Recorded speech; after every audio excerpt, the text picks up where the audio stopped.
একজন পুরুষের প্রতিদিনের গড় ক্যালোরি প্রয়োজন 2500 কিলো ক্যালোরি। এখন তিনি যদি খাবারের মাধ্যমে 2200 কিলো ক্যালোরি গ্রহণ করেন, তাহলে তার প্রতিদিন ঘাটতি থাকছে কত? 300 কিলো ক্যালোরি। যেহেতু 2500 কিলো ক্যালোরি দরকার, এই 300 ক্যালোরির ঘাটতি লিভার শরীরের সঞ্চিত চর্বিকে ভেঙে 300 ক্যালোরি সাপ্লাই দিবে, গেল একদিকে। আবার আপনি যদি প্রতিদিন ব্যায়াম করেন এবং ব্যায়ামের মাধ্যমে প্রত্যেক দিন আপনি 500 কিলো ক্যালোরি বার্ন আউট করেন, এই 500 কিলো ক্যালোরি কোত্থেকে আসবে?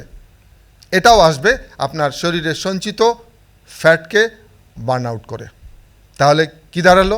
আপনি 2500 জায়গায় 2200 কিলো ক্যালোরি গ্রহণ করলেন, ঘাটতি হলো 300। আর প্রতিদিন ব্যায়ামের মাধ্যমে 500 কিলো ক্যালোরি আপনি বার্ন আউট করছেন, টোটাল 800 কিলো ক্যালোরি আসছে মূলত আপনার শরীরের সঞ্চিত চর্বি ভেঙে। ফলাফল, ওজন কমতে শুরু করবে।